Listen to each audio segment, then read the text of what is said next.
I'll be reading from Daniel chapter 2, 1 through 6. In the second year of his reign, Nebuchadnezzar had dreams. His mind was troubled, and he could not sleep. So the king summoned the musicians, enchanters, sorcerers, and astrologers to tell him what he had dreamed. When they came in and stood before the king, he said to them, I have a dream that troubles me, and I want to know what it means. Then the astrologers answered the king in Aramaic, O king, live forever. Tell your dream servants the dream, and we will interpret it. The king replied to the astrologers, This is what I have firmly decided, and if you do not tell me what my dream was and interpret it, I will have to cut into pieces, and your houses thrown into piles of rubble. But if you tell me the dream and explain it, you will receive from me gifts and rewards and great honor. So tell me the dream and interpret it for me. So the king had a dream. How many of you had a dream last night? Anybody have one? And all right, we won't ask you to explain it, and certainly won't ask for it to be interpreted. But that was what the king was asking for of Daniel. Not only did he say, I want you to interpret my dream, but I want you to tell me what my dream was, and then interpret it. Could you imagine what it would be like being tasked with that? First, tell me what my dream was, and then interpret it. We've been studying the book of Daniel, just started last week, studying the book of Daniel, asking the question, how is living in Babylon or being faithful to God in Babylon similar? What are some parallels that we can draw to our experience today, to living in our world, in our culture today? We've gone through a season in this past election year that it's reminded us that we're living in a different culture, a different world than we were living in the past. We are living in what's called a post-Christian era. For years we've been aware that the cultural deference to Christian beliefs and Christian views is vanishing in large part. The dominant culture has shifted from a Judeo-Christian view to a secular one. In the 1950s, you may have felt like if you went to church, it was culturally approved. In fact, if you didn't go to church, people were kind of suspicious of you and didn't know what to think about you. Today, in many parts of our culture, it's just the opposite now. If you do go to church, people look at you suspiciously, and they're not sure what to think about you. While at one time it may have seemed that we were living in a spiritual Camelot, now it may seem more like we're living in a spiritual Babylon. Last week we talked about the harrowing experience that Daniel and his friends had as they were living toward the end of the people of Israel living in their home state. They had lived there for many years. Their country had started off united, and then they divided into two, the northern kingdom of Israel, the southern kingdom of Judah. A while back, before Daniel, the kingdom of Israel had fallen to the Assyrians, and those people had been transported away and basically vanished as a people particularly. Judah had hung on for a while, but now in the time of Daniel, around 600 BC, the king of Babylon, who had taken over the Assyrian Empire, the king of Babylon was now coming and saying, now it's your turn. And he began to take people from Judea, from Jerusalem particularly, especially in this first deportation. He took people from Judah and took them to Babylon, to the capital city of Babylon, called Babylonia. I looked it up, it's in the area it's about 60 miles south of Baghdad in Iraq is where it's located, and there are still some ancient ruins of the old Babylon empire there. If you've heard of the Ishtar Gate, that's there near a little town called Hillel now in what is now Iraq. 633 miles from Jerusalem to Iraq, most of that on foot. Can you imagine? That would be like walking from here to San Antonio, Texas, just to give you a little perspective of what that would be like to travel that kind of journey. That was the journey that Daniel and his friends had. When they arrived, they weren't sure of what was going to happen, but as captives, they got a pretty good gig.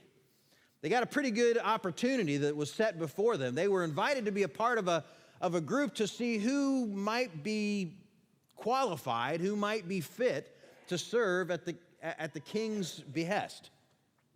He wanted, in fact, some of the Hebrews to serve there because he wanted to train them in Babylonian culture.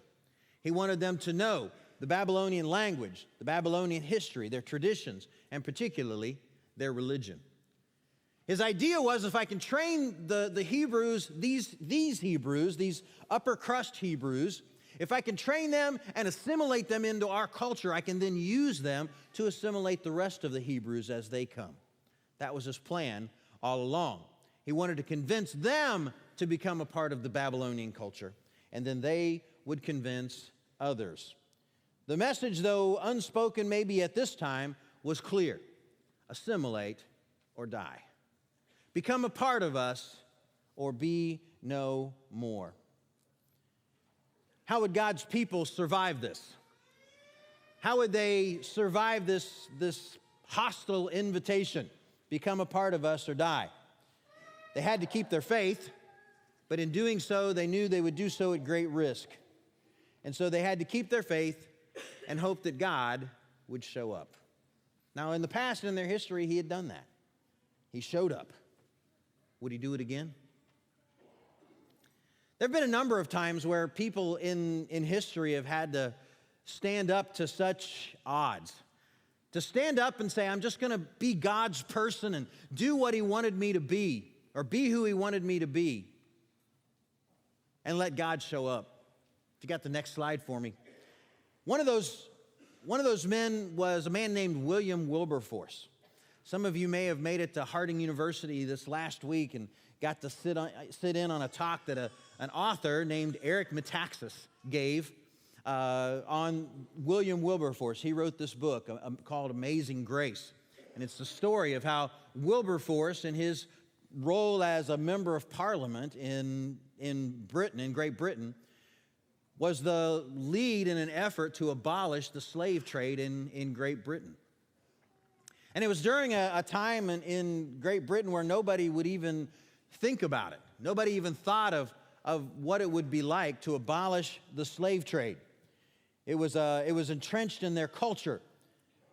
There was an economic impact that the slave trade had. And because of that, no one even thought about what it would be like to rock the boat with that kind of a proposal. And so many of them stayed quiet. Even the people of faith stayed quiet in those days, except for Wilberforce. He was a man of great faith. He believed that Jesus Christ had changed his life and had given him great things, and that he was called upon to speak to these horrors that were going on among the British people at that time. And so he, who had been a member of Parliament back in 1781, he was in Parliament when it was announced that General Cornwallis had surrendered at Yorktown and the American Revolution was complete. He was in their Parliament when that happened, and a part of that discussion, that outbreak, when that happened. And yet he carried that forth, not being as concerned about what was going on in the British colonies and other places, but being concerned with what was going on at home. There were some atrocities taking place, and everybody was walking around just ignoring it, just pretending like it wasn't there. And Wilberforce was able to point to the elephant in the room and say, we've got to do something about this. If you want to know how he did that, you'll have to read the book. It's a great book, highly recommend it. Eric Metaxas is a great author, and since I got to hear him speak and read a little bit more about him, he's an intriguing figure in our world today. I'd invite you to go to his page. I think it's just ericmetaxas.com, and check that out. And he's got an intriguing worldview, one that I think is refreshing, certainly to me, and hope that it would be to you as well. Wilberforce was one man who was able to do some amazing things, and I think he would say that it was because God was working through him. In his time, in one generation, a culture went from approving of the slave trade to condemning it. They went from total acceptance and an unabated allowance of slavery and the slave trade to the slave trade being anathema in Great Britain. And they got the ball rolling for the rest of the nations of the world to look at what they had done and begin to do some of the same things, even resulting in our own time when the slave trade and slavery itself was abolished. One man saw a need in culture. He stepped up and he met that need with the gifts that God has given him. It's kind of what happened back in the time of Daniel. If you'll go ahead and change that slide for me. Back in the time of Daniel, Daniel was put into this spot in Daniel chapter 2. I'm going to let you read the chapter. Robin read a little bit for us just a minute ago. But Daniel's got a problem. There's a need in his world that he's been called upon to fix. Nebuchadnezzar has this dream. He's troubled by it. He can't get over it. He can't sleep because of it. And so he calls his, what we call wise men. They were really magicians, astrologers, enchanters, soothsayers. And even in that culture weren't known to be some of the more credible and reputable people. They were just people who dabbled in the mystical. And Nebuchadnezzar knew that he needed someone beyond the average to be able to tell him what this dream was. He obviously didn't trust him. Because as he brings them forward, he says, hey, I need you to interpret this dream. They said, great, we'll do it. Tell us what the dream was. He goes, oh, there's a catch. I'm not going to tell you what the dream was. You have to tell me what the dream was. And if you're right, then you can interpret it. And they're like, oh, who can do that? Come on, you just got to tell us the dream. And he's like, no, in fact, I'm not going to tell you the dream. You're going to tell me the dream, and you're going to interpret it. And if you don't, I'm going to have you all killed and your houses burned. What do you think of that? Oh, the pressure's on a little. They push back. No king has ever asked someone to do something like that. We can't do it. And the king says, then I'm going to put the execution order out. And he did. All the wise men of Babylon were to be killed. And so they go running around and trying to find, and they came to Daniel. Daniel, this is what's happened. You've got to do something to help us. Daniel goes to one of the king's chief servants and says they'd had a relationship. They knew each other. And he says, listen, give me some time. Let me talk to my God and see if we can work this out. Daniel talked to his 3 friends, Hananiah, Azariah, and Mishael, and said, listen, guys, pray with me. We've got to pray so that God will tell us how to solve this problem. That night, Daniel has a vision. He sees what the king saw, and he goes and faces the king. He says, listen, the king says, so you can tell me what my dream was and then interpret it? And Daniel said, actually, I can't do that. But God can. And he's told me, my God told me what your dream was. And he told me how to interpret it, so I'll share it with you. The king had a dream, like the picture on the screen. I was glad I found that, of this image. Had a gold head, arms and chest area that were made of silver, bronze hips and upper leg area, thighs, iron legs, and his feet were a mixture of iron and hardened clay. The king was wondering what that meant. Daniel says, listen, these represent the kingdoms that are to come. The gold head is you. You're the gold head. Your kingdom is more opulent and full of splendor than all the others. But one after yours comes another. One that's inferior to yours, and yet it's going to last for a while. And then after that's going to come another. One that's still inferior yet. And then after that, another. One that's inferior, but as you go down the precious metals list there, you also see that the material gets stronger. Silver maybe is a little stronger than gold, bronze certainly more than either of the other two, and iron stronger yet. And this iron is ends and feet that are a mix of clay and iron. Daniel says that last kingdom is going to be divided. Some of it's going to be strong, some of it's going to be brittle. And then he saw a rock being hewn out of a mountain, but not, Daniel says, with the human hand. And that rock is hurled at the feet of this image. And when it hits the feet of the image totally collapses. And it breaks apart into pieces the size of dust that the wind can blow away like it does chaff. And the image is completely destroyed, but the rock remains. In fact, it begins to grow and takes over the whole world. Daniel explains it. The head's you, the next one's the next kingdom, and that kingdom was the Medo-Persian kingdom. The bronze represents the Greek kingdom, and then the iron legs are Rome. The feet are Rome when it was divided, and then the rock that comes in, what's the rock? The rock is Jesus. It's the Jewish Messiah that comes, that destroys it all, that takes over the entire world at that particular time. It's incredible as you go through history and see how you can line up things with Daniel's view. Again, he's doing this around 600 BC. So 700 to 1,000 years before all this stuff takes place, Daniel's saying, here's what's going to happen. And with tremendous accuracy. It's really incredible. When the king hears about what Daniel had to say, the Bible says that he got down on his knees and he honored Daniel for what he had done. It's interesting, I think, as you look at this story, as you look at Daniel meeting this need, is how it came about. Who would you suppose gave Nebuchadnezzar such an accurate dream? Where'd that come from? It came from God, right?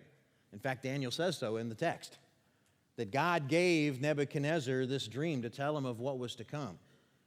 Why then would God give Nebuchadnezzar a dream that he didn't have an answer to? Why would he give Nebuchadnezzar this dream? He's not even a real believer. He may have believed that there was a God of the Hebrews. He believed in a lot of gods.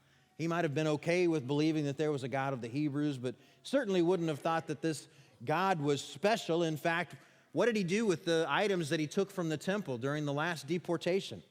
Well, he put them in the temple of his God, right? That's to say your God is inferior to mine.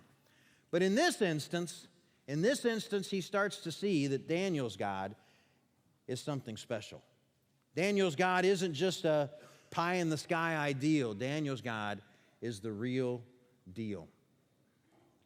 And so he gives Nebuchadnezzar this dream. He gives him this passion to need to know what the dream meant. And then he gives him this distrust of his officials. and makes this thing take place. And then he uniquely gifted Daniel to be able to meet the need that was there. Think about that for a minute. God created a need in the culture and then uniquely gifted Daniel to meet that need. For what reason? Why would he do that? Why would God create this vacuum and then create a fix for it? It's because he knew that when Daniel acted in faith, and he did. Next slide, please. When Daniel acted in faith, he could reveal himself. God could reveal himself in a culture that was oppositional, a culture that was polytheistic, a culture that had other views of what and who God was. God would be able to reveal himself through the bold action of Daniel. And let's not kid ourselves. That was bold, right? What did Daniel do when he knew that there was a problem that he had to address? Well, first thing, he went and he prayed about it. And he had other people pray about it. The second thing is he showed respect for the king, for the process. He didn't go and say, "King, that was a really stupid thing you did, saying that you was going to kill all the wise men. I can't believe you did that." He showed great respect for the king, for his position, and for the country. And then he took bold action. And I say that because I know that if it was me, that God had given this interpretation of this dream all day long, I'd wonder, did I just imagine that? I mean, what if I tell Nebuchadnezzar this and he goes, nope, that wasn't it at all. You know, that'd be a problem, right? I think you would know that at that point in time, your death was going to be the first of the wise men anyway to go down. It was going to be you first because that wouldn't have gone over well. But Daniel acted boldly. God has given me the interpretation. Here's your dream. Here's the interpretation.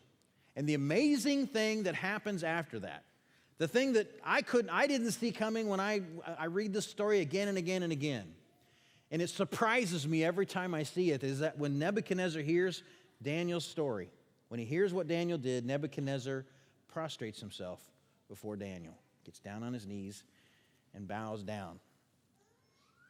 The king of Babylon, the greatest empire in the world at the time, bowing before a young, lowly, captive boy. That had to have been incredible. And he says, "Daniel, surely you're God."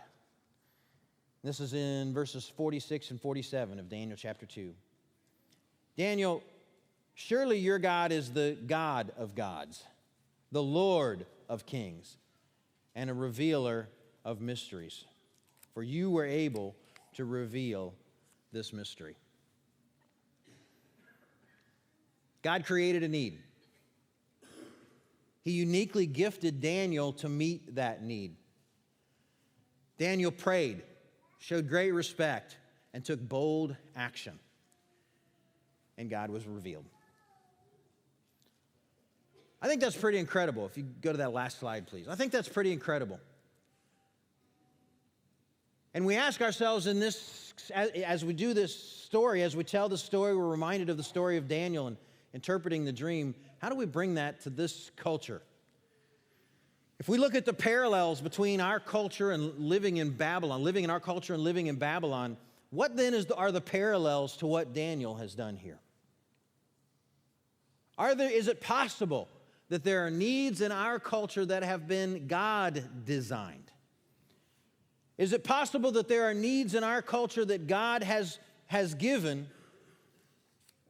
and then uniquely gifted us to meet those needs? And in doing so, he can reveal himself. Is that maybe the best way that we can show God to a world that needs him? That we can show a God of love to a world that has largely marginalized him? I think it's certainly possible. So I think it's important that we think about ourselves. How has God uniquely gifted us? There's no doubt God can be seen in our feeding the poor, helping the homeless, giving comfort to the grieving, and counsel to the troubled, and other things. And we should do those things, and with increased frequency and passion. But what about those things that are going to require a little more risk? What about those things like Daniel did that are going to require us taking a step out a little bit, risking losing friends, losing jobs, losing reputation or standing in a community. What about those things? Taking those risks because we know that there's a need that God has given us. Those things might be loving the unlovable. When we see the unlovable out there. Helping with something like a crisis pregnancy center in order to steer young mothers away from abortion. What about reaching out to those in prisons with a message of hope? Providing a place where alcoholics, drug addicts, and sex offenders can come for healing. What about providing care and comfort for children without a home? Or taking the lead in the community for racial, ethnic, and class healing? What about stepping out in faith to bring our country together? Those things are all things that are going to incur some risks. Those things are going to be the kinds of things that get us labels. They get people looking at us with a suspicious eye. We'll get nasty letters. We'll get spoken of negatively in media and social media. We may lose friends. We may lose jobs. We may lose standing. In some situations in our world, people are even losing their lives. And yet I think it's important that each of us ask ourselves, has God created a need in our culture that I am uniquely gifted to fill? What gifts has God given me to step into my culture and make a difference? To step out, to reach out, to touch people that maybe no one else will touch, that no one else sees as deserving, but to step out to lend a hand. And in doing so, God is seen in me. Daniel shows us that with great prayer, great respect for our culture, and actions of bold faith, God will reveal himself. God is a God that calls us to take a handful of rocks in a sling and run at a well-armed giant, right? God wants us to be that kind of people. Trusting in him, taking a handful of rocks in a sling and running at a well-armed giant. Because when we do that, he'll reveal himself. And anytime God is revealed, people are drawn to him. Know this. If you hear nothing else this morning, hear this. The battle against secularism, the secular invasion in our culture, is a spiritual battle, period. It's not a battle that we'll win by impassioned rants on social media. It's not a battle that we'll win with condescending letters to the editor. We're not going to win it with protests and boycotts over issues that offends us. It's going to be won by gentleness in the face of hostility, love in the face of hatred, kindness in the face of insults and derision. It'll be won by bold acts of great faith where God is openly displayed. You see, it's never been about pointing others to us or to our ideology. It's always been about pointing people to Jesus, showing them him, revealing him in our lives, and through what we do, through our giftedness, through the love that we have for others, even when they don't love us. My prayer is that God will guide each of us, that God will show us our gifts and how we can step into the vacancies in our culture. We can step into the mire that our culture gets into sometimes, even if it means taking a risk, and allow God to be seen in us. Allow God to show up so that when people see him, even godless people, people who don't believe in him, can look at us and say, now if there was a God, he'd look something like that. I think if we take that bold step, if we have that bold faith, God will show up. He'll show up in us and people will see him living in us and through us. And that, my friends, is the greatest witness we can provide this world. It's through that God will do great things. It's through our actions pointing to him, saying it's not me that's great, it's God that's great. And God can do great things through us. It's our prayer that That's your aim today. That your aim is to use your giftedness to step into culture, to step in those gaps that God has left in the world to say, I can fill that, and to let God be seen in you. If you're a Christian this morning and you've been avoiding the gaps, if you've seen those needs that are out there and you know they're there and you've just not stepped up, this morning's the morning, right? Put those things behind you and let's move ahead. We're going to have people located around the auditorium and some in our foyer where you can say, and they want to pray with you. Pray that you'll have the courage to step into the need of our culture or whatever other difficulties you might be having. They're going to pray with you. Those prayers the content of those prayers aren't going to be shared unless you ask them to be specifically. If you're not a Christian this morning, maybe you've seen God revealed. You've seen Him working through His people and you want to know about Him. We want to tell you more about Him.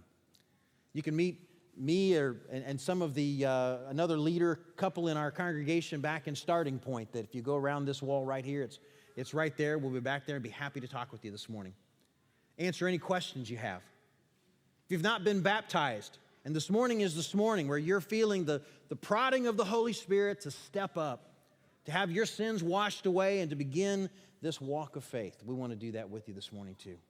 We pray that whatever your needs are, that you allow us to assist you with them this morning.